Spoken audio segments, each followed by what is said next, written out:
Olá a todos, bem-vindos ao artigo recomendado do mês da Revista Portuguesa de Cardiologia, agora da edição de setembro. E hoje tenho o prazer de ter comigo o professor Miguel Sousa Uva, do Hospital de Santa Cruz, que, como todos nós sabemos, é um cirurgião muito reconhecido, quer a nível nacional como a nível internacional, e até vai ser um dos co-chairs das próximas guidelines da Sociedade Europeia de Cardiologia e de Cirurgia Torácica de revascularização do miocárdio, e é sempre um prazer termos um português, de facto, num cargo tão importante e num documento tão importante. O que ele nos vai trazer aqui hoje vai ser precisamente um artigo nesta área que é sempre um hot topic da cardiologia, que é saber em doentes com doença multivaso qual das estratégias de revascularização, PCI versus cirurgia de revascularização coronária, qual é que é melhor para os nossos doentes.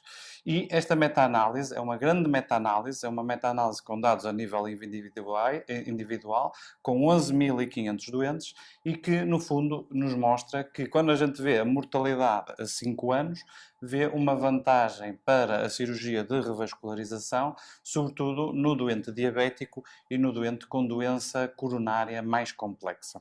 Miguel, bem-vindo aqui ao artigo recomendado da Revista Portuguesa de Cardiologia. Obrigado por estares aqui connosco. Obrigado pelo convite.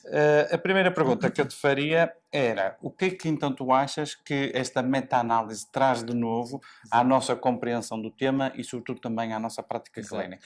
Ricardo, muito obrigado. Como tu disseste, isto é uma meta-análise de dados individuais dos doentes.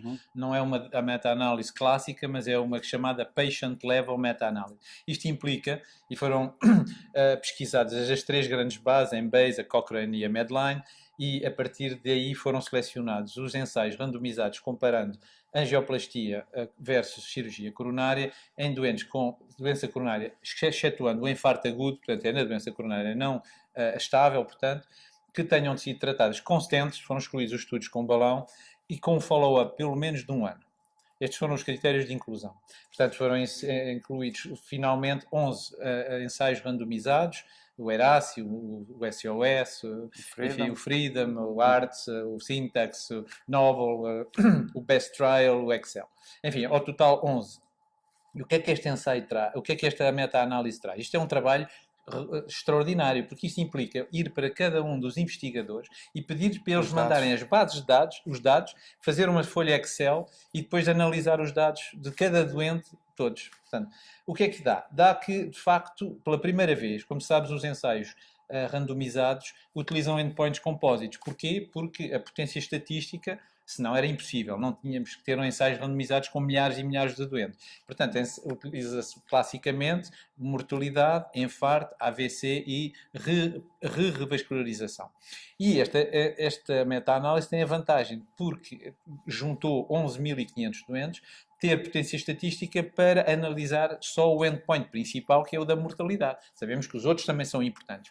E, portanto, mostra, de facto, que na população global, nesses tais 11.500 doentes, que inclui, portanto, doentes com doença multivase e também com doença tronco comum, existe uma vantagem de 20% na mortalidade ao fim de um follow-up médio de 3 anos. 13,4 anos. E isso é, de facto, notável, porque foi a primeira vez que foi possível demonstrar um benefício sobre o endpoint principal, que é a mortalidade, em termos de comparação destas duas técnicas de revascularização. Devo dizer que a condição é que estes doentes que foram incluídos nestes ensaios, que lá está, para serem incluídos tinha que haver acordo entre a parte de cirurgião e a parte da angioplastia, que os doentes fossem incluídos. Portanto, tem alguns critérios de seleção. Claro. Exatamente. De que forma é que tu vês, agora também na tua função como chair das guidelines, como é que tu vês isto a alterar, por um lado, as guidelines e depois, de certa forma, e se calhar é o mais interessante, é a prática clínica, digamos assim? Bom, como deves calcular, as guidelines estão sob embargo até ao final de agosto no Congresso da Sociedade Europeia de Cardiologia em Munique, na altura em que vão ser reveladas. Este trabalho foi extensamente discutido a nível da Task Force e suscitou alguma discussão e mesmo pedidos de apoio estatístico porque houve uma análise de subgrupos no doença de tronco comum que não mostrava diferença significativa, contrariamente à população global. E aí houve uma discussão, mas não posso entrar nos detalhes, como é evidente, mas terá impacto na nossa prática clínica, de facto, porque o que a principal mensagem é que nos doentes, há doentes que são claramente para angioplastia. Doentes muito idosos, com comorbilidades, esses doentes vão, hoje em dia, sem problema. No sentido oposto, há doentes que têm que são doentes novos, com esperança de vida ainda maior e que têm uma complexidade tal que fazem com que são candidatos mais naturais. Mas a mensagem mais importante é que, mais uma vez, o ARTEAM é fundamental na escolha do melhor método de revascularização. Este trabalho veio-nos mostrar que nestes doentes, incluídos em todos estes ensaios, há um benefício de 20% na mortalidade, mas esta necessidade de decisão multidisciplinar mantém-se para escolher o melhor, digamos, o melhor método. A minha última pergunta era a seguinte: nós vemos a medicina, de facto, muda de forma muito rápida, e a medicina cardiovascular, sobretudo também. E, por um lado, nós tivemos na área da intervenção novas plataformas, novos stents, cada vez a evoluir mais. Mas, ao mesmo tempo, tu vês novas técnicas cirúrgicas também a melhorarem, mais do bypass dupla mamária e por aí fora.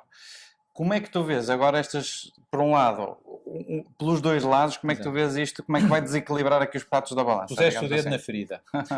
Isto é um moving target, como se costuma dizer.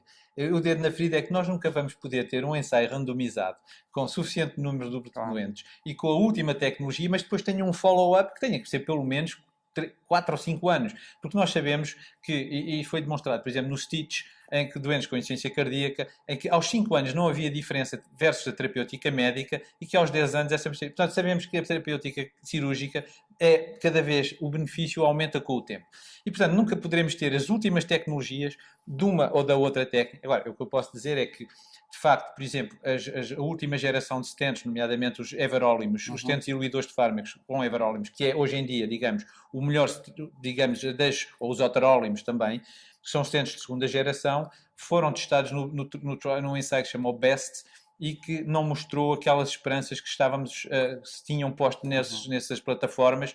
Por outro lado, a cirurgia também é um pouco, às vezes, lenta em avançar para revascularizações totalmente arteriais, e um estudo que é o ART mostrou que não havia diferenças significativas, mas tudo isso é difícil e daí o interesse das guidelines, e estas guidelines que vão sair agora em agosto em Munique, penso que serão úteis para o cardiologista e para o cirurgião na sua prática clínica, para os ajudarem a tomar uma decisão mais fundamentada. E por isso é que isto é mesmo um hot topic da cardiologia. Exatamente, é isso mesmo. Miguel, muito obrigado por ter estado aqui connosco, foi um prazer. Muito obrigado. E continua então a seguir o artigo recomendado do mês da Revista Portuguesa de Cardiologia.